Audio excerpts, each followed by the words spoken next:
Why, hello there, ladies and gentlemen, boys and girls, children of all ages. My name is Mr. Dogboat333, and welcome back to Heart of Mine for the New Order, Last Days of Europe, as the Komi Republic. Now, in our last video, we cracked down the Communist Party. It's funny that it says Bukarina's leading it right now, because she was supposed to have fled the country, along with Suslov, over to Vologda, I believe. But that's neither here nor there. The communists have been dealt with, and we're getting some contacts in the Republican Army right now, actually. So that's coming along decently well. We're doing some stuff to reinforce our control. We'll see whether or not the National Democracy Act gets enacted, or we have a reason to pass it, I guess. I'm curious what exactly is the condition to trigger that, but we'll wait and see, won't we? Go to dismiss the compromise. Worrying news from the Defense Ministry has revealed that many of our generals have PSD sympathies. It's also been proven that these officers may have been planning a coup. Even Petro Grigorenko, one of the most high-ranking commanders, has been found compliant with this act. Little parts of the Defense Ministry must deal with this as soon as possible. Grigorenko, as well as other commanders such as Ivan Korolkov and Kovpokis, must be dismissed immediately before their treasonous acts can fester. There may be some of the most experienced generals in the Republican Army, but their PSD connections show they are not truly loyal to the Republic's morals and ideals. Well, there we go.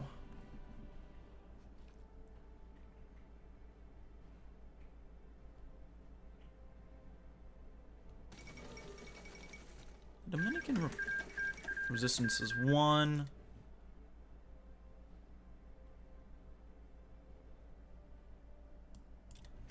Not quite sure what all that means. Kokana has emerged. Don't really know what that means either, but that's interesting. Islamic conservatism? Somewhat democratic, okay. Italy is beaten. Greece? Yeah, it feels bad for them.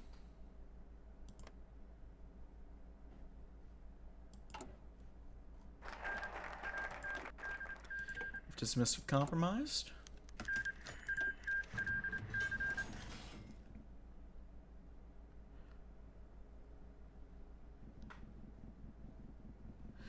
You stand accused of conspiracy to commit treason, conspiracy to bring about an unlawful regime change, fraternizing with the enemy, corruption. The list went on and on. The drumsticks, Grigorenko, Pokus, and Korolkov, wearing masks of fear and consternation. Solokin, that boot-looking snake, had wasted no time in rounding them up and placing them under arrest. Solokin, one of the very men who the trio had bandied around about the notion of opposing Shafarevich, now sat with prosecution, his demeanor self-satisfied. The judges continued to read. His demeanor half the charges buncombe, invented guaranteed conviction. Grigorenko stood, unable to contain himself any longer. He may have been stripped of his rank, but he still had his dignity. So look at me, roach! You sat at the table with us! We were comrades. Never would I think that Vladimir Solokin would sink so low. His face was beet red with rage, his skin quivering with nervous fear. Solokin, for his part, didn't seem overly worried. Bailiff, he said, pointing at the raging Grigorenko, remove this man. On second thought, remove them all. The court has heard enough. The guards advanced, the officers protested, fought back. They were past their prime, old fighters, who were no match for the rifle butts and kicks of their younger enemies. They dragged from the court and into the waiting armored car. 3 shallow graves are all that mark their legacy. Well, oh god, we don't have a field marshal. I'll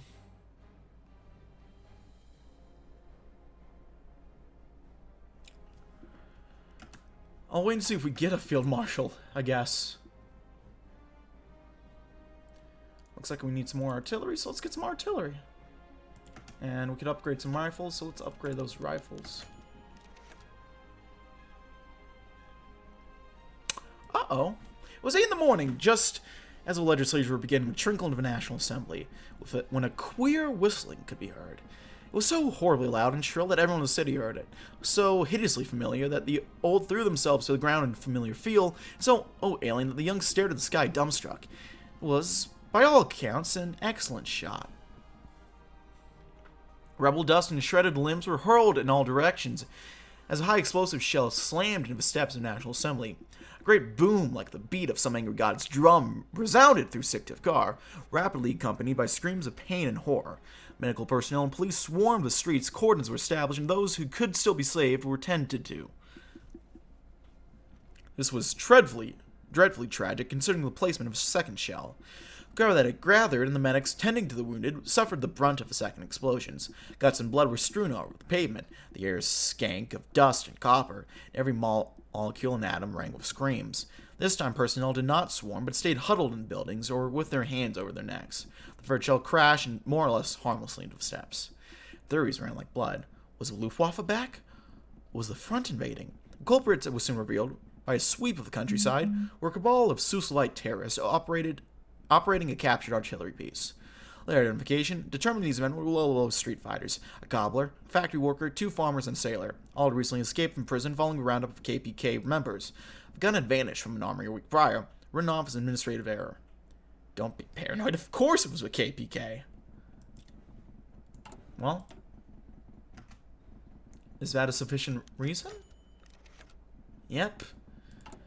Politicians sat, huddled in fear, the stink of blood and fear still lingering in their collective memories. Terror gripped all in attendance, all save one. Shafarevich stood at the podium, a sheaf of papers held in a steady hand. No one chattered to the crowd, as if afraid that an errant word would bring shells crashing back down. Esteemed members of the National Assembly, great tragedies have befallen us. The unwarranted and horrific attack on this very building, upon the very foundation of democracy, cannot go unanswered. A cried ripple of nods swept through the assembled legislators.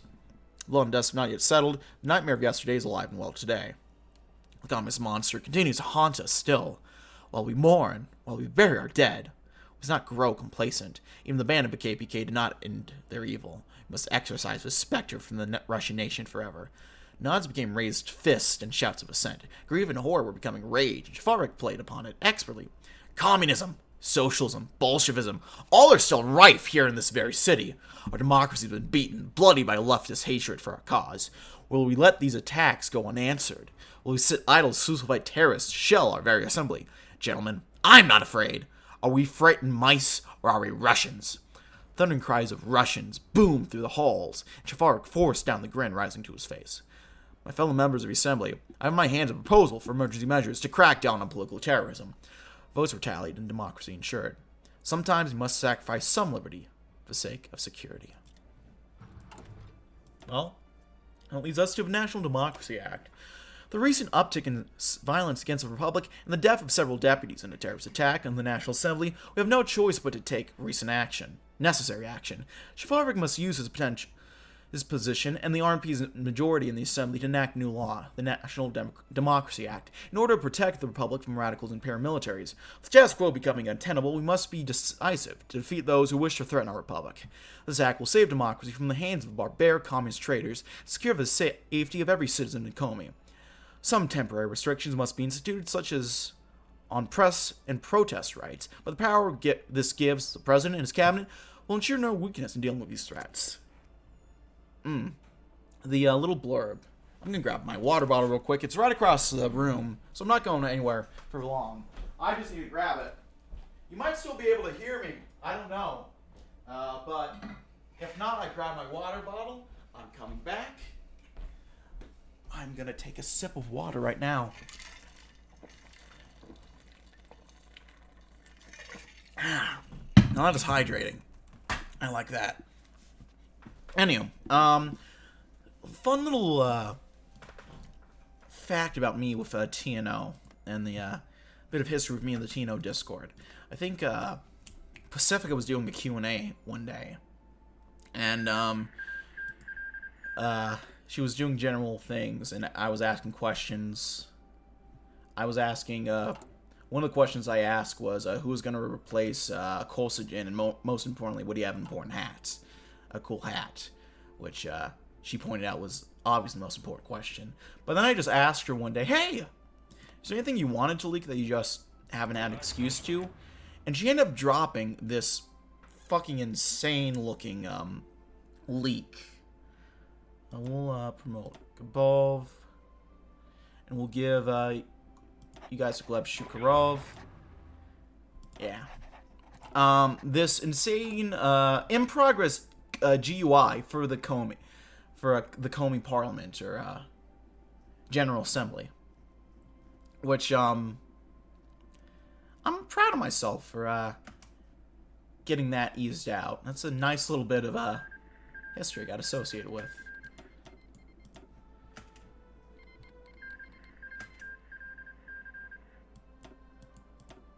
I don't quite know how they went over here, but okay.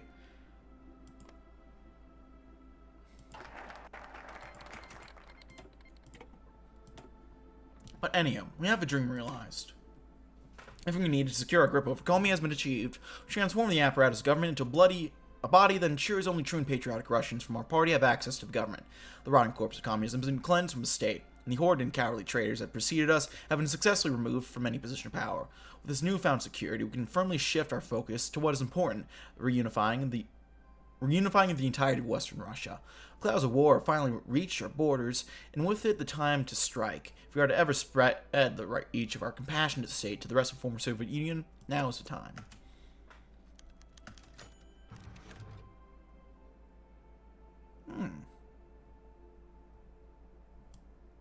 Democracy, mused Shafarevich, sometimes must be forced. The will of masses, though of course represented in the legislature, must occasionally take a backseat to the man they elect to lead them. Undemocratic means must sometimes be employed to protect democracy. It was unfortunate, then, that the people of Komi had failed to understand that. He snorted, of course, that he passed the National Democracy Act through executive order. If the masses hadn't insisted on disrupting the proper democratic process for protest, then the act could have been implemented some other way. He supposed it didn't matter much now, as the act empowered Shafarevich to such a degree that he had no concern over what the masses, or the National Assembly for that matter, thought of him. Democracy was saved, he thought to himself. And as the National Assembly building was set against the setting sun, he tried to ignore the screams of the protesters and the sporadic peals of gunfire. Democracy is not a set of actions, but a way of thinking. National Assembly Act shall pass through the National Assembly, and we shall assume absolute power. With stability and political power. Loud public meetings are regulated now. Universal voting is now registered voting, and free press is now censored press. Well, let's go ahead and pray for a raid against the Order over there.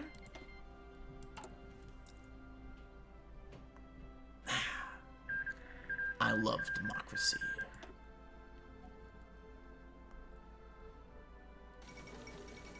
Beer gains control of Algeria. Interesting.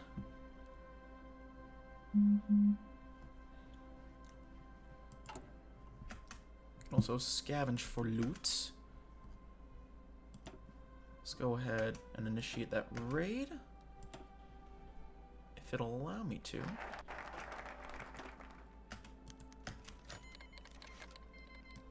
Ooh. Well, a series of white flags rising on our border of Tukhachevsky's West Russian Revolutionary Front has marked us as a clear next target for his expansionist desires. The very message that accompanied the event as well has made no doubt of his ambition towards us. Fuck the raid then.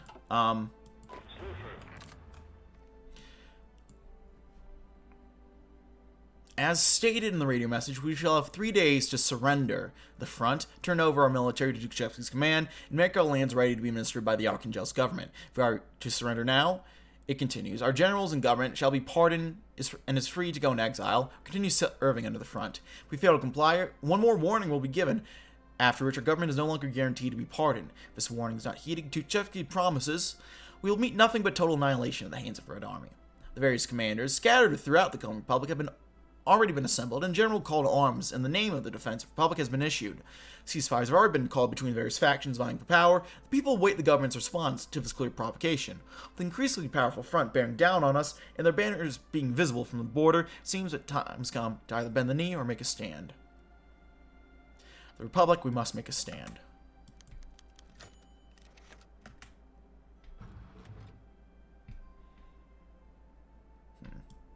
Finally, we have done it. Not through violent revolution, but rather the efforts of our legislators and our tireless president. We have emerged victorious. The leftists, liberals, and cosmopolitan influences within Usilovsk have been neutered. And now only our cause remains as a relevant political force. The failing Komi Republic has once and for all been put out of its misery by the stroke of a presidential pen. A new round of laws had passed for National Assembly, dissolving the Republic and creating a new provisional state of Olsk to last until our government is solidified. With no institutional opposition to oppose us, we no longer have to fear the overthrow of our regime. However, we have much work left to do. With communists to our north and expansionist desires to pretend to our south, and whatever's going on in Perm, our regime still has plenty of external threats to deal with. We must prepare our people for war. This means rebuilding industry, equipping our armies, reorganizing our military, and ensuring that our soldiers are willing to die for our cause. Once we are prepared, we shall wage war against all who threaten to seek to threaten us. In the end, Western Russia will surely be ours. The motherland has long been shackled by the weak, and we shall finally set her free. Oh, well. Generals. Still got Gleb. But now we have... Oh no, well I remember you. I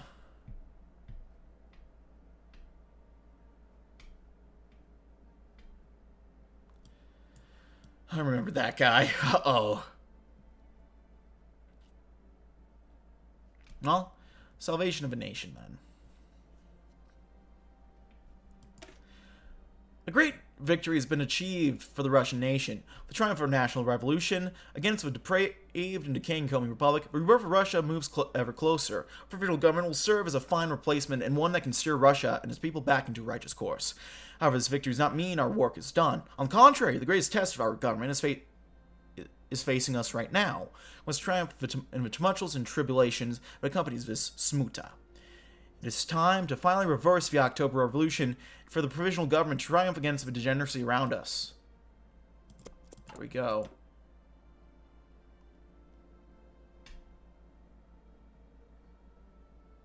Rasputin, what?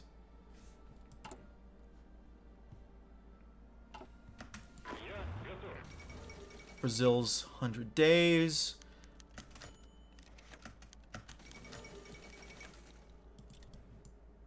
Well, it's time to slow down. As black flags rise on our borders and the declaration of war is received by radar, the first Bolshevik artillery shells have landed within our territory. The war against the front is upon us, and we can only hope that our forces can break the onslaught of the Grand Marshal. Our men stand bravely until the very end, be it against chemical clouds, armored columns, or infantry surges. And our officers are proud and prepared to fight.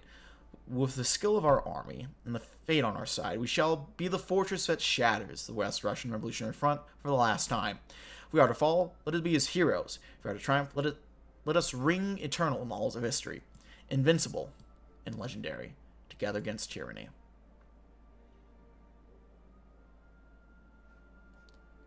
Please. Oh, fuck me. That's 2 of our divisions. But we get a... Okay. Okay. About to lose... Okay. The streets of Komi began to take on an entirely new appearance. Where there was once political violence and crime, there now stood a new sense of order brought on by the RNP. However, not all was well. On the rise in the clouds surrounding the Republic, finally crossed the border, and with them, the drums of war. All knew what it meant and dreaded it. Among those who dreaded the implications were a group of former KPK activists, forced to relinquish and work underground after the start of repressions. Worried about what this new chaos might bring, they were huddled in a bar determined to come up with a plan. The group's leader, Klavdi, was the first to speak and give his ideas. Clear that the climate here is no longer receptive to our ideas, or former ideas. As such, with the likely events of the future, I propose we split up and stay underground, even blend with the RNP if necessary. Well, not ideal, it'll keep us safe. While Klavdi was met with a few murmurs of agreement, dissent to the idea was raised almost immediately. Holes were poked in the plan, leaving Klavdi's leadership in doubt more than it already was. After all, the RNP was more than just Shafarevich, and while he could tolerate them just staying silent, others might not. Not to mention the vulnerability, betrayal, and ideological betrayal present in the plan. Among the bickering, a new voice piped up, coming from a particularly rowdy member of the group. To hell with it! No one's forcing us to stay in Komi. Worst comes to worst, we could just flee across Isola into Red Army territory. It's a tough trek, but at least it's not the city. The group had stopped and shifted their attention to the woman. Unlike the previous suggestion, this one had some consensus, and the group agreed to plan. They only wished it never come to that. Well, we get a Komi interdistinctive car.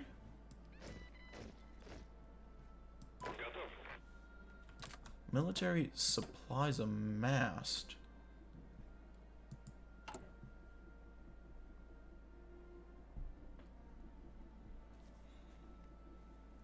What is this? History does not repeat itself, but it sure does rhyme. We're living in the second time of troubles, with all the chaos, blood, and war that comes with it. Pages of Russian history begin to be written as the bullets fly. And who are we to become? Another footnote. Okay. That is interesting.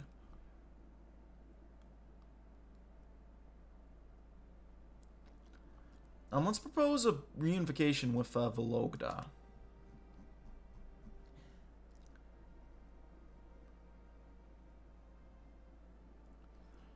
This is holy shit. I'm gonna need some time to look over this and figure it out. So it's a damn good thing that the video's ending here.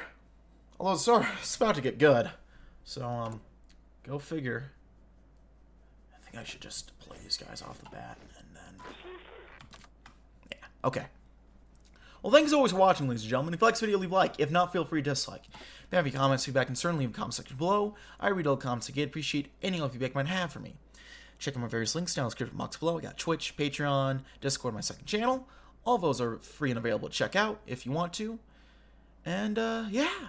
Thanks for watching, ladies and gentlemen. My name has been Mr. Dogwood333. Thank you for watching. I'll see you next time. Bye-bye.